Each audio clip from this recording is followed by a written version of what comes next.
You've heard a different side in the story of the war in Ukraine in the first part. If not, go to the first part, then watch this video. Now let's jump to the second part to reveal the reality behind Putin behavior. Whatever you think of the Western media, people like Sachs and Mearsheimer haven't been blacklisted or banned, despite being heavily criticized. Thanks for watching. If you liked this video, please give it a thumbs up and consider subscribing for more content. Your support helps us create more content for you. To be sure, Sachs was hauled off the broadcast when he mentioned the Nord Stream explosion being a U.S. operation. Still, it was simple to figure out. Anyone can hear what he is saying. People in Russia are not so fortunate. Although regular news outlets rarely criticize their boss, certain journalists have. Putin and his circle are doomed to face a tribunal after the war, two of them said in May. After losing this fight, Putin and his accomplices will be unable to justify themselves or flee. Putin is a paranoid despot, they added. Putin must resign. He provoked an unnecessary war and is dragging Russia into a trap. They haven't yet been equipped with cement shoes or had their organs vaporized after drinking a seemingly harmless cup of tea, but when they published their critical pieces, they added at the bottom. They were brave, given the potential consequences. However, another element has made Putin paranoid, making him more prone to lie to his people. Putin has claimed that spies are in his midst, creating lies at the request of the West. That's what he stated in September about a Russian journalist sentenced to 22 years in prison. Other journalists had to quit the country after learning that they would face difficulty if they said anything that contradicted Russia's defense ministry on Ukraine. Putin wants to wrap his story in iron. If his foundation fails, so will his leadership. At the end of the day, the people always have the upper hand. The Russian Defense Ministry claimed at one time that there had been no civilian casualties in Ukraine because Russian strikes had been so precise. It said that if images or video revealed otherwise, it was because Ukrainians had been bombing themselves.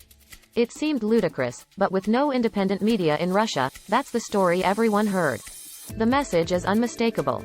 If you are not with him, you are against him and the fatherland.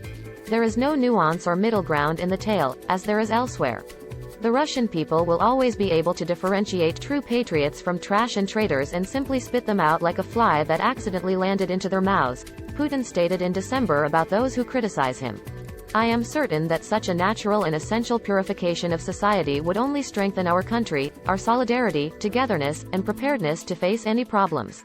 We're not sure a man who has spent his entire life warning against the peril of Nazis selected wise words there. We all remember who likes to talk about cleansing society in order to strengthen it in the 1930s and 1940s. Putin's assumption was incorrect, as there were large protests against his special operation in both St. Petersburg and Moscow, resulting in the detention of numerous peaceful protesters. He later stated that it is these people that require purification. This included the moms of sons who went to Ukraine and did not return clad in anything other than a body bag. Putin has adopted the totalitarian attitude, but he does not explain why. He claims that his detractors are sick. They've caught a virus from the West. They've become infected with phony news. This is what tyrants learn in Totalitarianism 101 in college. We're joking, of course. Tyrants learn their trade by trial and error. As the battle progressed, so did the number of protesters. Putin initially spoke in a tone that made people believe his special operation would be similar to a German blitzkrieg. It's been anything but, and Putin now admits that the conflict may be a long process. Anyone would think he works for the world's arms industry, because this war is already costly, and it will have far more huge ramifications for economies and the people who live in them. This does not bother Putin. It doesn't irritate Vladimir. Nonetheless, he stated in December that he would not be calling up additional troops to serve. In these settings, speaking about any additional mobilization measures makes no sense, he told the Kremlin's Human Rights Council. This is unnecessary for the state and the defense ministry. This followed some Ukrainian drone strikes on Russian territory. At that point, Putin had already ordered another 300,000 conscripts. If the Ukraine war had seemed far away until then, it was now close at hand.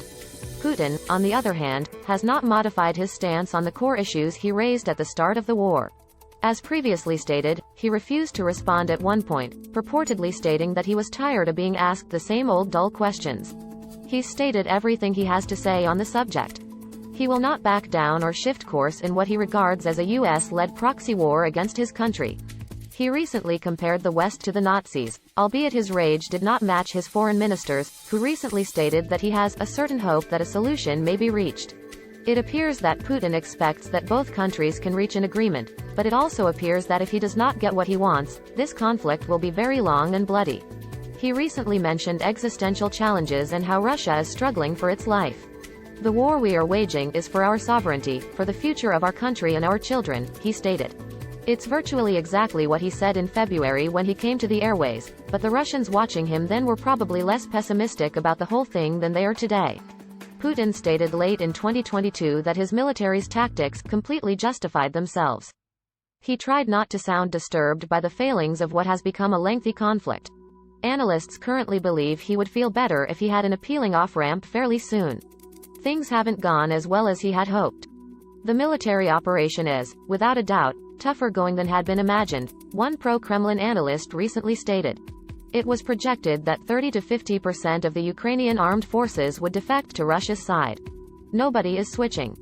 Putin recently stated that the West sanctions are severely affecting his country, referring to it as an economic blitzkrieg. He acknowledged that there have been deep, fundamental changes to our economy, which are harming the public. Still, his attitude toward the West hasn't changed. In that same speech, he stated again about the United States, there is just one goal: Russia's downfall. He also claimed that the West's control over global communications is a weapon as effective as an explosive. He predicted that the West would launch a devious propaganda operation to turn his own people against him. In an information war, the United States owns the majority of the cards since it controls the most of the technology. Putin understands that he has little control over this weakness. He recently stated, an enormous information campaign has been unleashed, involving worldwide social networks and all Western media, the impartiality and independence of which has shown to be a fantasy. Still, Putin is probably aware that independent journalists, some of whom have won Pulitzer Prizes and done some remarkable investigative work in the past, are being labeled as Putin apologists for having a different perspective on the overarching narrative of this conflict. Putin must know that their voices are not being silenced or silenced. They have YouTube channels, Substack pages, and accounts on the newly transparent, maybe, Twitter. Transparency will prevail, which is more than can be said for Putin's Russia. He's also a total hypocrite, because he's functioning like Russia's information czar, a real-life big brother. He reminds us of George Orwell's novel 1984, which defines doublethink as the ability to hold two conflicting beliefs in one's mind at the same time and accept both. He condemns falsehood and then spreads it, but every country has likely done so in the past. After all, if you have control over the past, you have power over the future. If you have control over the present, you have control over the past. That is not our style. It's Orwell all over again. The people of the West, on the other hand, are free to read and see whatever they want, and they can form their own opinions about what's going on in Ukraine, who's behind it, and whether Mr. Putin is a tyrant or simply fighting back against evil imperial America. Perhaps the story isn't so simple, and, like most major historical stories, it's riddled with gray areas worthy of lengthy, polite, educated debate. With that in mind, labeling those who disagree with him as filth and traitors is both harsh and clearly false.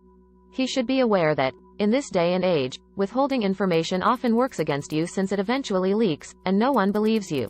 If Putin's notion that the US-led West is attempting to destroy Russia is correct, then people will be able to see it for themselves if they have access to enough data. If Russia is under attack and being treated unfairly, they will notice. Putin recently stated that he has no misgivings regarding the invasion and that Russia is acting properly and appropriately. Few analysts believe he will deploy nuclear weapons and trigger mutually assured catastrophe. We have not gone insane. We are aware of what nuclear weapons are, he stated at a December conference. We're not going to run around the world wielding this weapon like a razor. He reminded everyone in attendance that Russia does not have nuclear weapons in their backyards. He stated that this is U.S. policy. He also reminded the audience that the U.S. had considered preemptive military strikes and that the U.S. had not been shy to openly discuss it in recent years. Analysts at the White House dismissed this as saber-rattling. We can only hope. According to some commentators, he will now focus more on cyber warfare. Controlling narratives and hacking infrastructure can be just as useful in combat as traditional weaponry these days. But let us hope for constructive discourse with a joyful ending and international honesty, because we've heard that the truth sets you free. As Orwell put it, suppressing it would be like a boot stamping on a human face. Forever.